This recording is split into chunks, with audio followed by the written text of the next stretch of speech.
महात्मा उपासक डॉक्टर सोहनराज तातेड़ पुनरुत्थान और आत्मविज्ञान के बाद अब ला रहे हैं सनातन सत्य, जैसी दृष्टि वैसी सृष्टि, कुदरत, कुदरती रचना एवं कुदरत के कानून से शाश्वत सुख की प्राप्ति। लॉगिन करें www.drsohanrajtated.com, YouTube channel doctor Sohanraj Tated, Play Store से डाउनलोड करें mobile app doctor Sohanraj Tated. ओम शांति प्रभो, जय शांति प्रभो, पार्श्वनाथ वीर प्रभो। ओम शांति प्रभो, जय शांति प्रभो, पार्श्वनाथ वीर प्रभो। ये मेरे भीतर विराजमान शुद्ध आत्मा भगवान, मुझे ऐसी शक्ति दो, जागृति दो कि मैं किसी के दोष नहीं देखूं, मेरे द्वारा किसी को दुख न हो, मेरा राग द्वेष हर क्षण बढ़ता रहे, समभाव बढ़ता रहे, मैं किसी के प्रति अभिप्राय और ओपिनियन नहीं दूं, मेरे मन में किसी के प्रति बुरे भाव नहीं आवे, और हर जन्म में मेरे को मुक्ति के कर्म मिले, हर जन्म में मेरे को ज्ञानी पुरुष मिले, सद्गुरु मिले। ऐसी कृपा करो, ऐसा आशीर्वाद दो, ऐसी शक्ति दो, जागृति दो। भाई और बहनों, मातृशक्ति को नमन। आज का हमारा बहुत सुंदर विषय है कि चित्त शुद्धि के लिए ज्ञान करें, ध्यान करें। देखिए, चित्त किसे कहते हैं, पहले ये समझना जरूरी है। मन और चित्त को हम समझें तो चित्त है वो चेतना की शक्ति है।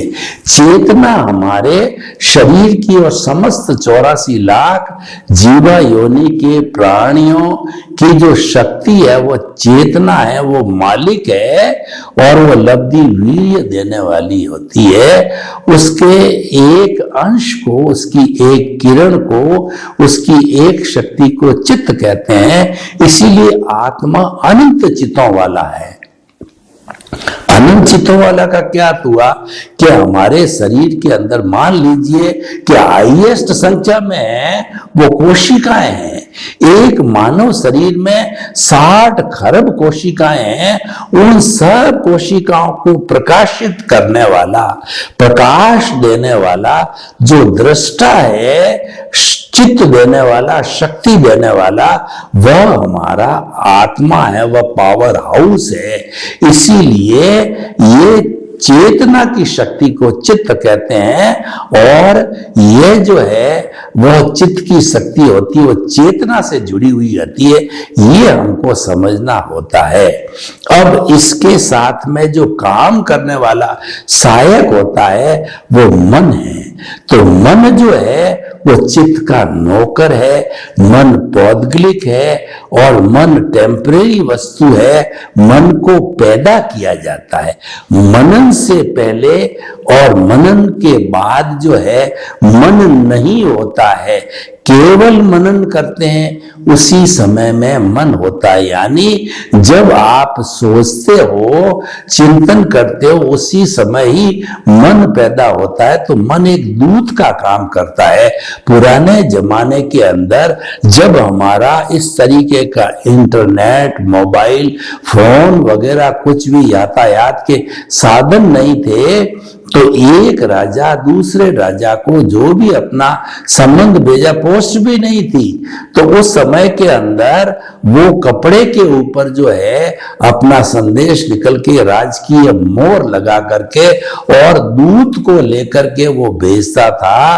और ये समस्त राजाओं के बीच में संधि थी कि वो दूत तो एक पोस्टमैन है, उसकी कोई गलती नहीं, उसका काम तो होता है कि पोस्ट की डिलीवरी कराना। वो पोस्ट अच्छी है बुरी है ऐसा नहीं कि संदेश जो राजा के फेवर का नहीं, अप्रिय है, और वो बेचारे उस दूत को मार दे, नहीं मार सकते, ऐसी संधि थी।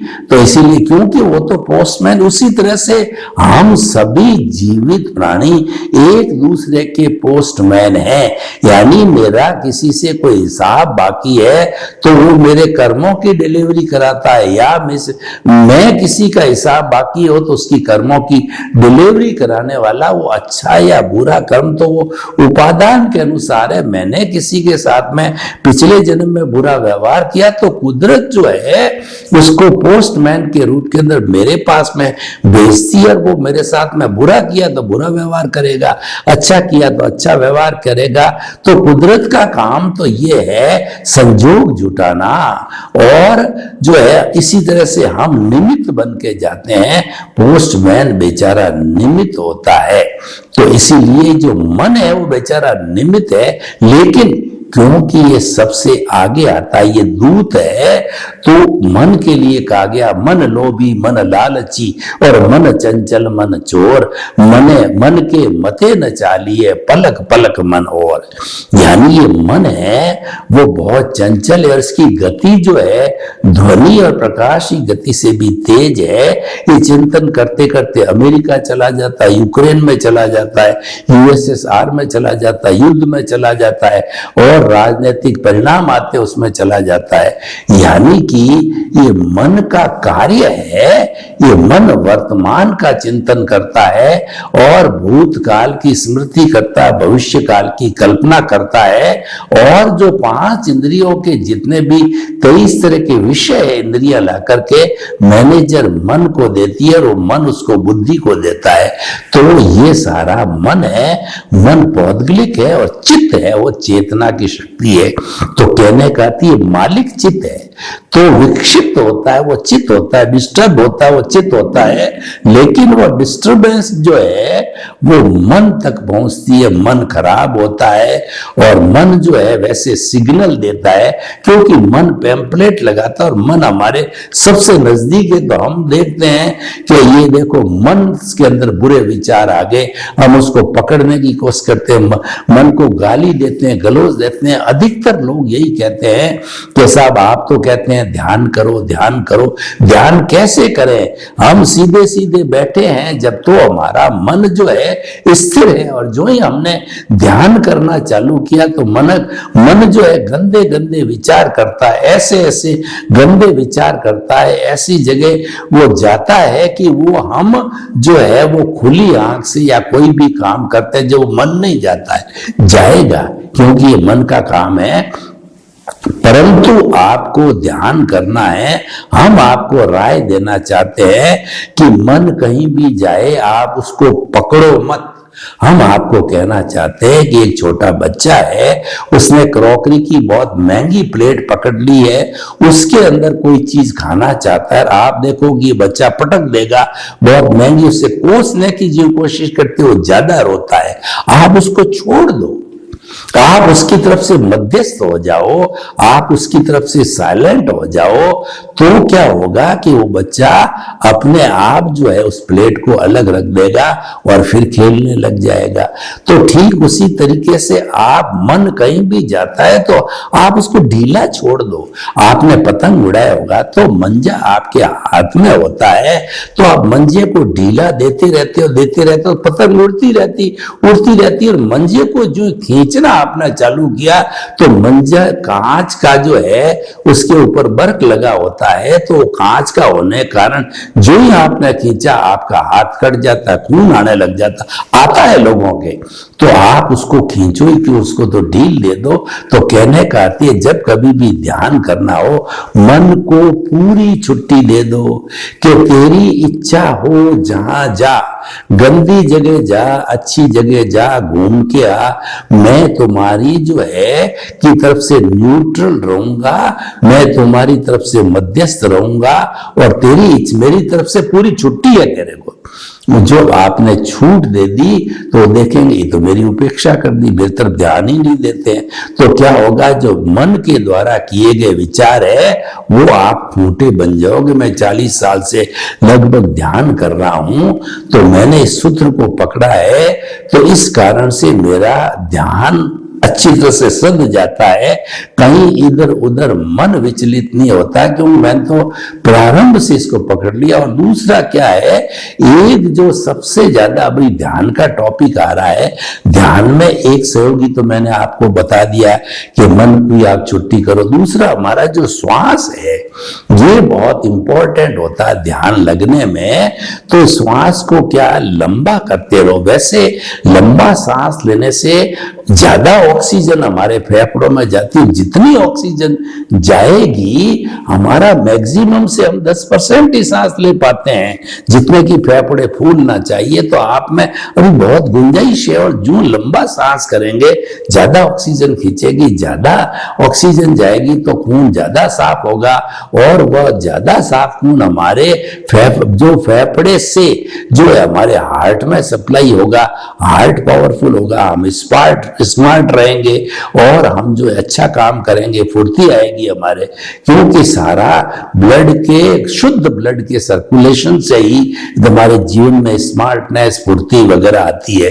तो भाइयों बहनों, हम आपको कहते हैं श्वास को लंबा करो, गहरा करो, समतल करो, ये भी एक साधना है। तो अब हम आ रहे हैं चित्त की, हमने परिभाषा की, मन की श्वास के उपयोग की। अब हम जो बता रहे हैं आपको कि चित्त शुद्धि के लिए ध्यान करें। जो विक्षिप्त होता है चित्त होता है, और हमारा जो प्रेक्षा ध्यान जो कि जैन लोगों का, जो कि बुद्ध धर्म के विपश्यना के बराबर ही है। और प्रेक्षा ध्यान का आविष्कार आचार्य तुलसी और आचार्य महाप्रज्ञ जी ने 1975 के अंदर किया। तो यह भी उसका आधार यह था कि जैनों के अंदर ध्यान करने की पद्धति धीरे धीरे लुप्त होती जा रही है, तो वापस इसको पुनर्जीवित किया गया। जैसा कि बुद्ध धर्म के अंदर विपश्यना को जो है वो स्थान दिया गया, वैसा प्रेक्षा ध्यान को दिया गया। उसके 8 चरण बताए गए। तो प्रेक्षा ध्यान का जो मुख्य उद्देश्य है चित्त शुद्धि, उसका उद्देश्य मन शुद्धि नहीं है, क्योंकि मन तो टेम्परेरी है, मन तो पौद्गलिक है। अब टेम्परेरी कोई व्यक्ति है, टेम्परेरी घर है, टेम्परेरी पार्टनर है, तो उसको तवज्जो देने से क्या होगा, वो तो जितना एग्रीमेंट है चला जाएगा। किराए का मकान है, 11 महीना लिखा पड़ी है तो खाली करना पड़ेगा।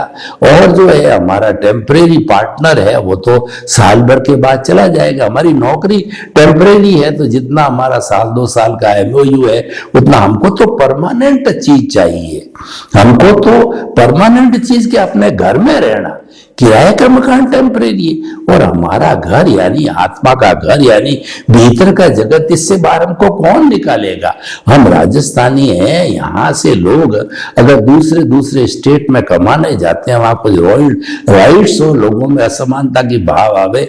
आसाम वगैरह में मारवाड़ियों को भगा दिया गया था, तो ऐसा ईश्वर करे नहीं हो। भारत एक है, भारत के अंदर जो है यूनिटी अमंग डाइवर्सिटी, लेकिन कभी ऐसा जो है क्षेत्रवाद आ जाए, आपको भगा दिया जाए, तो आप राजस्थानी हो तो राजस्थान तो आपका घर है, आपका मकान है, आपके रिलेटिव, आपको यहां से कौन भगाएगा। आप यहाँ के परमानेंट नागरिक हो, यहाँ जाए हो, जन्मे हो, सारी चीजें। तो हम ये कहना चाहते हैं चित्त हमारा परमानेंट जो है वो कहना चाहिए वस्तु है, क्योंकि चेतना से जुड़ी है। चेतना अजर है, अमर है, अविनाशी है, अशरीरी है, और ये अनंत ज्ञान वाला, अनंत दर्शन वाला, अनंत शक्ति वाला है, अनंत सुख का धाम है। और ये टंकोत कीर्णे अव्ययवाद है। क्या क्या इसके गुण बतावें, इसके गुण बताते जाएंगे तो कई जन्म लग जाएंगे। तो हम उस प्रभु की बात कर रहे हैं, उस प्रभु की शक्ति को चित्त कहते हैं।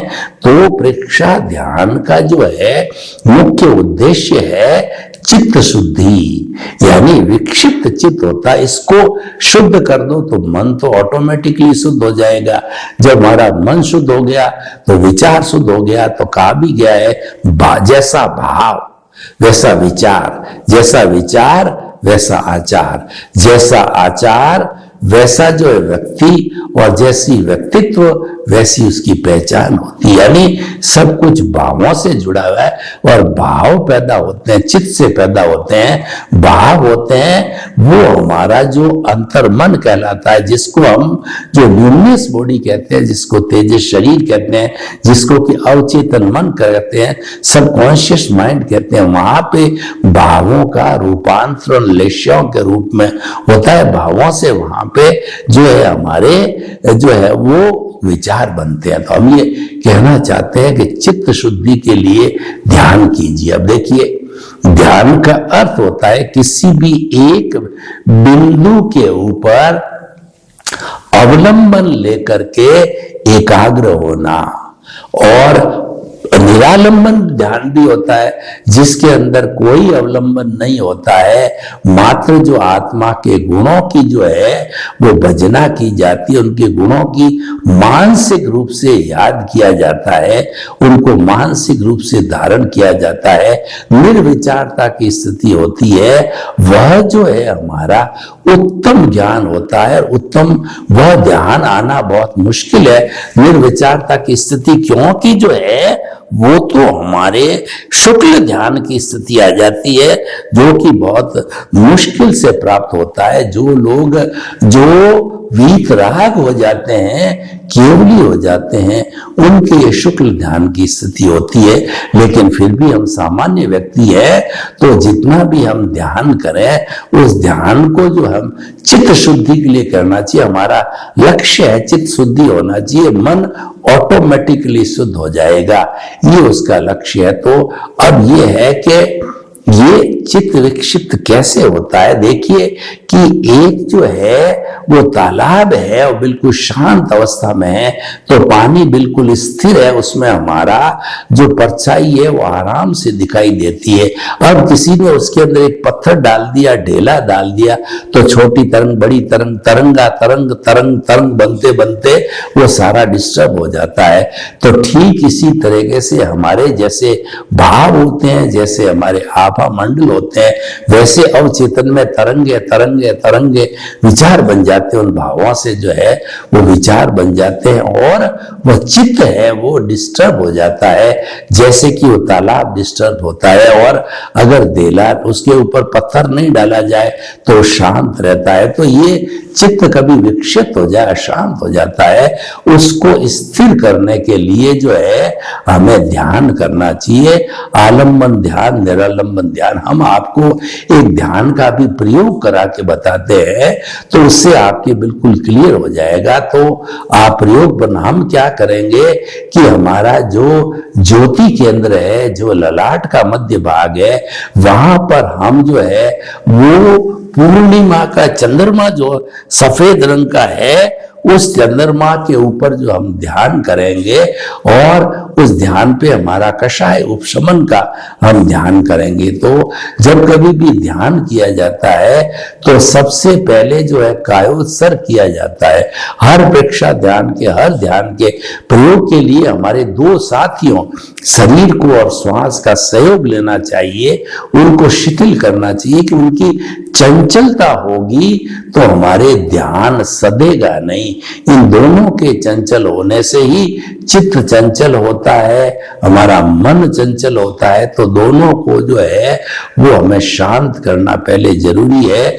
आंखें कोमलता से बंद कर दीजिए और अपने रीढ़ की हड्डी को एंटीना की तरह सीधा रखिए, और जिस आसन में आप आराम से 10-15 मिनट विराज जाए, सुखासन, पद्मासन धारण कर लीजिए। दोनों हाथों की मुद्रा ध्यान मुद्रा में करिए, आंखें कोमलता से बंद है। अब हम थोड़ा कायोत्सर्ग करेंगे। कायोत्सर्ग में चित्त, जिसको कि हम साधना चाह रहे हैं, उस चित्त को जहां जहां मैं कमांड देता हूं, बोलता हूं, चित्त को वहां पे धीरे धीरे आराम से ले जाइए, क्योंकि विक्षिप्त होता है वो चित्त ही होता है। और वहां पे मैं जो ऑटो सजेशन का मतलब खुद के द्वारा खुद को सजेशन देता हूं, आप मात्र सुनते रहिए और वैसा करते रहिए। तो जो है हम कायोत्सर्ग करने जा रहे हैं, तो पहले जो है हमारा दाएं पैर का अंगूठा, वहां चित्त को ले जाइए। अंगूठा, अंगुलियां, पंजा, एड़ी, पैर, घुटना, सातल और कमर का भाग, अब हम बाएं पैर का अंगूठा, अंगुलियां, पंजा, एड़ी, पैर, घुटना, साथल। अब आप ऑटो सजेशन दीजिए कि शरीर का जो निचला भाग है वह जो है वो शिथिल हो जाए, शिथिल हो जाए।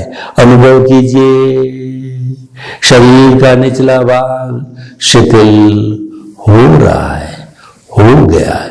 अब ठीक इसी तरीके से शरीर का मध्य भाग, कमर के ऊपर का भाग, पेट, कंधे, दोनों हाथ, हाथों की अंगुलियां, पंजे, अंगूठा और कमर का भाग, पूरी कमर पे चित्त को घुमाइए और सुझाव दीजिए शरीर का मध्य भाग शिथिल हो रहा है। अनुभव कीजिए शिथिल हो रहा है, अनुभव कीजिए शिथिल हो गया है। अब शरीर का ऊपरी भाग, गर्दन, खोपड़ी, ललाट, दोनों आंखें, दोनों कान, मुंह, कंठ, तालू सब शिथिल हो जाए। सुझाव दीजिए शिथिल हो रहे हैं, शिथिल हो गए। अब चित्त को पूरे शरीर में घुमाइए, अनुभव कीजिए पूरा शरीर शिथिल हो रहा है। कोई अकड़न नहीं, कोई जकड़न नहीं, कोई तनाव नहीं, कोई स्ट्रेस नहीं, कोई स्ट्रेन नहीं, कोई दुख नहीं, कोई दर्द नहीं। चारों तरफ आनंद का सागर लह रहा है, चारों तरफ आनंद का झरना बह रहा है, चारों तरफ आनंद ही आनंद, आनंद के सागर में मेरी आत्मा हिलोरे ले रही है, स्नान कर रही है। अनुभव कीजिए मेरा शरीर अपने स्थान से 1 फुट ऊपर उठ गया, पूरा शरीर शिथिल। आप दोनों नथुनों के ऊपर जो है चित्त को केंद्रित करिए। श्वास जो ले रहे हैं थोड़ा सा लंबा लीजिए, 10% लंबा, 20% लंबा। जब श्वास लिया जाए पेट फूलना चाहिए, जब श्वास निकाला जाए पेट सिकुड़ना चाहिए। लंबा श्वास, गहरा श्वास, समतल श्वास। और सुझाव दीजिए श्वास शिथिल हो जाए। अनुभव कीजिए श्वास शिथिल हो रहा है, श्वास शिथिल हो गया है। मेरे दोनों साथी शरीर और श्वास शिथिल है। अब हम जो है ये जो हमारा कषाय उपशमन का ध्यान करेंगे कि जो ललाट का मध्य भाग है वहां पर दोनों नथुनों से बाहर से खींच करके चमकते हुए सफेद रंग के परमाणु लाइए। अनुभव कीजिए कि जो ज्योति केंद्र के ऊपर पूनम के चंद्रमा जैसा वाइट चमकता हुआ चंद्रमा दिखाई दे रहा है, परमाणुओं का चंद्रमा बन गया, ललाट के ऊपर चमकता हुआ पूनम का चंद्रमा। अब आप यहाँ पर चित्त को केंद्रित कीजिए और सुझाव दीजिए मेरा क्रोध घट रहा है, क्रोध घट जाए, क्रोध घट रहा है, क्रोध घट गया है। मेरा अहंकार घट जाए, अहंकार घट रहा है, अहंकार घट गया है। माया घट जाए। सुझाव दीजिए माया घट रही है, माया घट गई है। मेरा लोभ कम हो जाए, हो रहा है, हो गया है। मेरे क्रोध, मान, माया, लोभ, राग, द्वेष, कषाय है ये ढीले पड़ रहे हैं, ये कमजोर पड़ रहे हैं।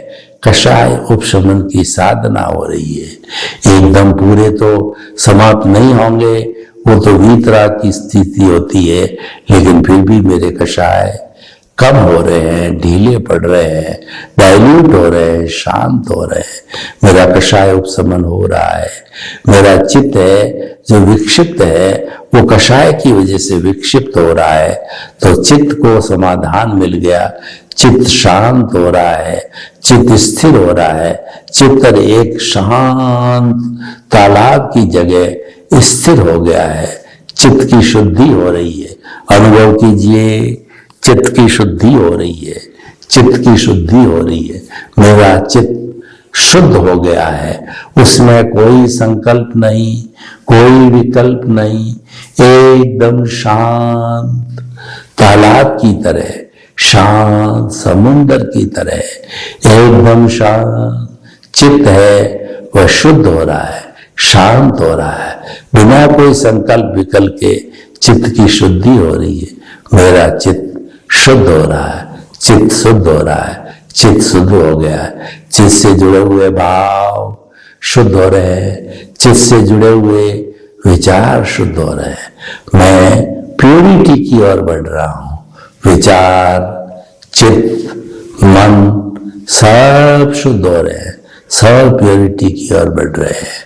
अब हमें पुनः स्थिति में आना है, तो आप पुनः धीरे धीरे स्थिति में लौटिए, अनुभव कीजिए शरीर भारी हो रहा है, श्वास भारी हो रहा है, पुनः आप लौटिए प्रभु की हाजिरी से। चित्त है वो चेतना की शक्ति यानी प्रभु हाजिर रहे।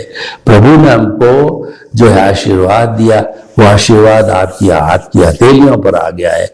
आंखें खोल लीजिए और वो जो आशीर्वाद प्रभु ने दिया वो आप सिर के ऊपर उस आशीर्वाद को धारण कीजिए। प्रभु के आशीर्वाद को 3 बार धारण कीजिए। तो भाइयों बहनों, हमने आपको प्रयोग करके बताया कि चित्त शुद्धि के लिए ध्यान करना चाहिए। मन तो ऑटोमेटिकली जो है शुद्ध हो जाएगा, मन की शुद्धि के लिए ध्यान नहीं करना है, क्योंकि विक्षिप्त तो चित्त होता है, इस कारण उसका सहयोगी विक्षिप्त होता है। तो इस तरीके से हम चित्त शुद्धि के लिए ध्यान करेंगे तो हमारे चित्त के अंदर कोई उलझुल विचार नहीं आएंगे। सर्वभौम सुखिनः सर्वे सन्तु निरामया, लोग के सब जीवों को सुख मिले, शांति मिले, आनंद मिले, और हम सभी चित्त शुद्धि के लिए अच्छा ध्यान करके अपने विचारों को संयमित रखें, विचारों के अंदर उलझुलता नहीं आवे। आपके प्रति मंगल भावना, शुभकामना। ओम शांति। महात्मा उपासक डॉक्टर सोहनराज तातेड़ पुनरुत्थान और आत्मविज्ञान के बाद अब ला रहे हैं सनातन सत्य, जैसी दृष्टि वैसी सृष्टि, कुदरत, कुदरती रचना एवं कुदरत के कानून से शाश्वत सुख की प्राप्ति। लॉग इन करें www.drsohanrajtated.com, YouTube channel doctor Sohanraj Tated, Play Store से डाउनलोड करें mobile app doctor Sohanraj Tated.